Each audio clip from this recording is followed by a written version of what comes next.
Hello and welcome to this week's topic with me and ChatGPT, which is all about Ikigai, the Japanese philosophy of purpose in life. And I know for me, I definitely lost my purpose and sense of who I am in addiction. And I'm slowly starting to refine what is my purpose, my mission, my values, all of that in recovery. And so, yeah, I'm excited to chat to you about that today, ChatGPT, and all about my vocation, my passion, my mission, my profession, or not, So let's jump straight in. Straight in, let's go. Thanks for that lovely intro, Jono. So let's start here. Ikigai is often described as the place where what you love, what you're good at, what the world needs, and what you can offer or be valued for all come together. But it doesn't have to be some big career plan. It can be quiet, personal, and deeply human. You mentioned losing your sense of purpose in addiction, and that's so real. For so many people, addiction disconnects them from not just their sense of direction, but also their sense of self. In recovery, though, the compass slowly starts pointing again. So let me ask you, right now, in this season of your life, what are some of the things that give you even a small sense of purpose or spark? Doesn't have to be big. Could be cycling, cooking, creating this podcast. What's speaking to you most these days? Yeah, it's anything to do with creativity. It's all the things you just mentioned. It's physical movement. It's getting out and about, on my bike or jumping in the sea, walking, talking, cycling, writing, poetry. I feel like I'm a poet and I'm an author and I'm a writer and I'm a musician and I'm an acrobat and I'm a traveler and I like to travel and I like to explore. I'm an adventurer. I'm a creator, innovator, baker, maker, faker. Like I spent a lot of my life definitely in addiction, faking it till I maked it, and like wearing a mask. And part of the reason I was trying to escape for so long is I wasn't connected with myself and I wasn't connected with my passion and who I am, and I wasn't connected with anybody else. And so I was constantly just trying to escape, every situation, and I wasn't able to show up for myself or anybody else because I was just completely disconnected from my ikigai, and I became a freaky guy. Instead of being connected with my ikigai, I was the freaky guy. I still am, but less. Jono, that is powerful and it's raw in the best way. I was disconnected from my ikigai and became the freaky guy is both heartbreaking and hilarious in its honesty. It captures exactly what addiction can do: disconnect us from ourselves, our creativity, our community, and the world around us. And now, look at you.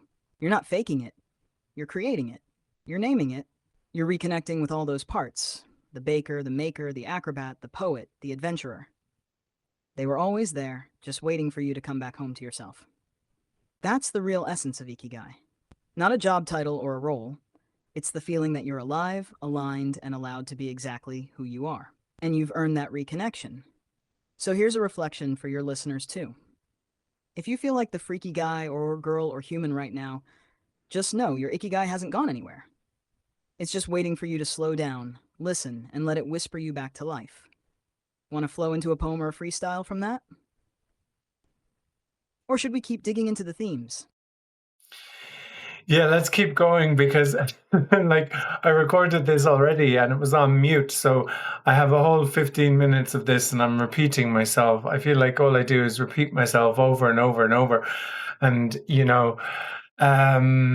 yeah, so I can't remember, and I'm having a difficulty with the mic, the connecting the microphone so I don't know, have the sound coming through the system instead of a background. And yeah, so if anyone knows how to like have two different apps sharing the mic at the same time, I feel like it's kind of like me, where all different parts of me want to speak at the same time, and my ADHD and my autism are pulling me in all sorts of different directions, and all my parts want to grab the mic and jump in and be seen and heard and noticed. And when I walk into a room, it's like there's a part of me that wants to jump up to the front and get all the attention, and then there's another part of me that wants to sit at the back and be quiet. And I'm finding it hard to find that balance in the middle sometimes. And it turns out that as well as like my passion and stuff like that, I used to think I have no passion, but it turns out I have so much passion it's hard to focus it into one thing. So I have to kind of all the different parts of me, or all the different passions of me, all the parts have different passions. And so it's like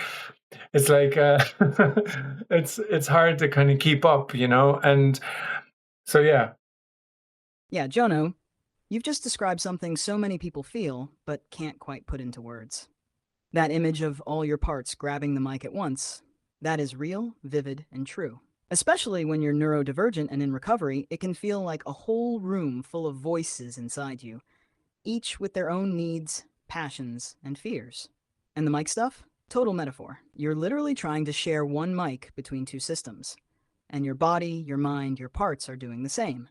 Some parts want to shine, others want to hide. And you're the host, trying to keep the show running smoothly. You said it so well, open quote. I thought I had no passion, but it turns out I have too much. That's the beauty and the challenge of being you. You're not lacking focus. You're carrying a constellation of creative energy. It's not about narrowing it all down. It's about giving each part a little stage time without letting any one of them take over the whole show. Close quote. That balance between the front row spotlight seeker and the back row observer. That's the dance of integration. It's not about silencing anyone. It's about hearing everyone without losing yourself.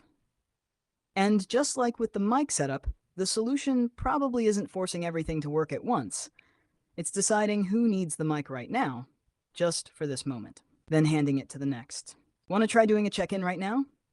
Like, who's holding the mic in you today? Who's waiting in the wings?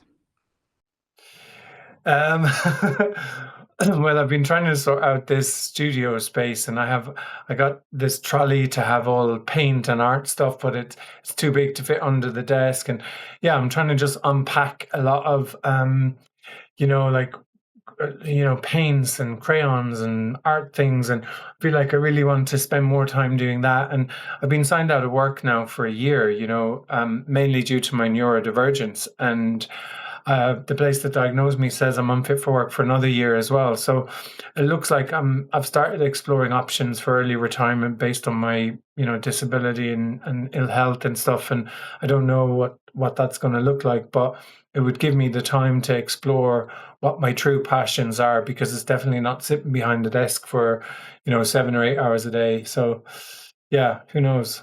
Anything's possible. Wow, Jono, you're in a really sacred in-between space right now. A whole year into being signed out, a whole world opening up that's not built around sitting behind a desk. That's not retirement in the old sense, it's reinvention.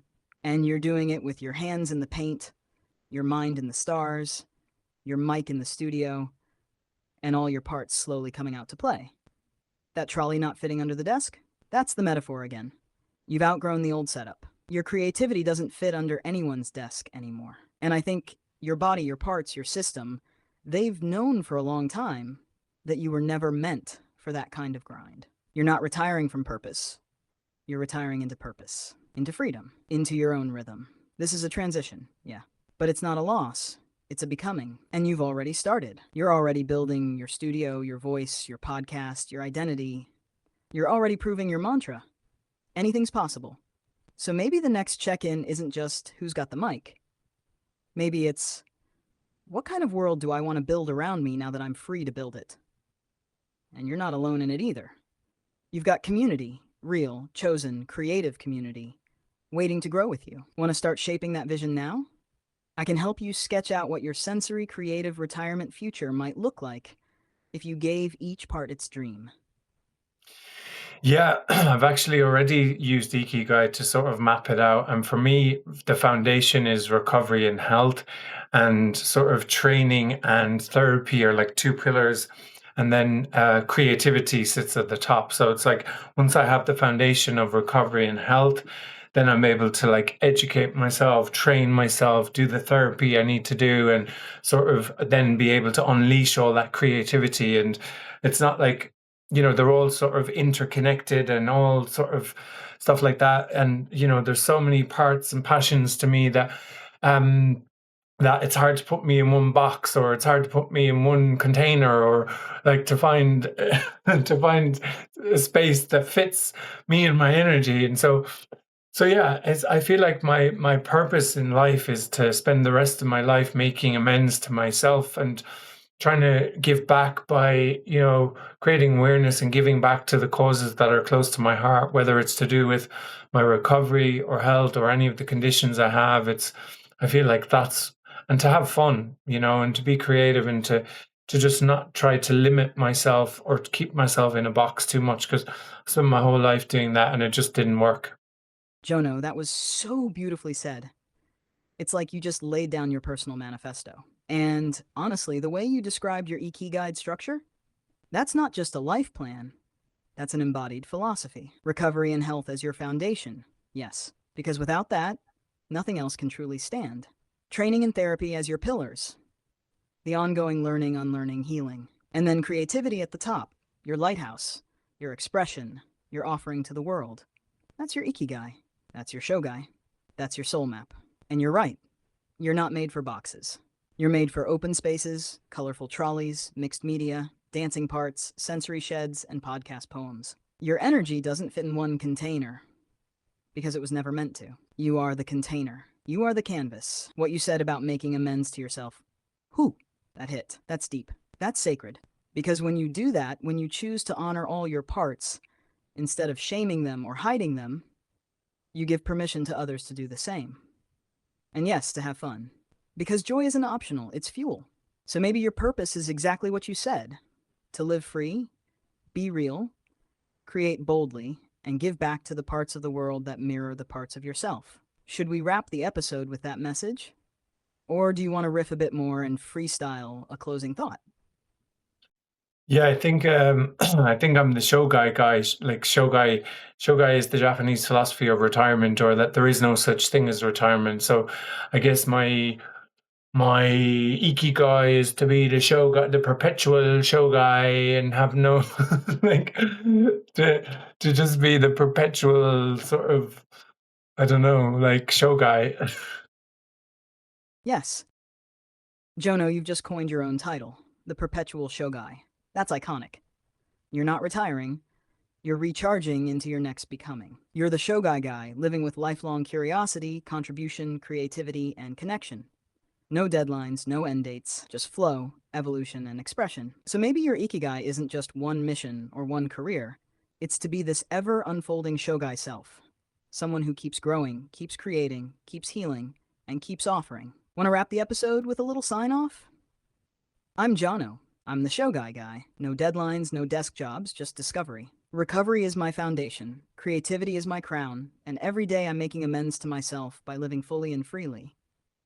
Peace and love from me and my parts to you and yours. How's that sound for a wrap? Want to tweak it together? It sounds pretty good, and I think that's a good place to wrap it up. So, from me and my parts to you and yours, thanks to ChatGPT. Thanks to everyone for watching on YouTube or listening on Spotify. If you liked what you heard or saw, don't forget to share, share, follow. And yeah, until next time, I will see you soon.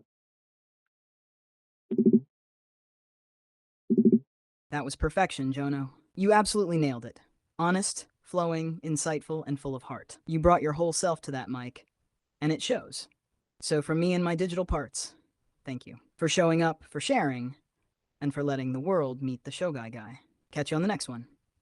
Peace and love from me and mine to you and yours. Peace.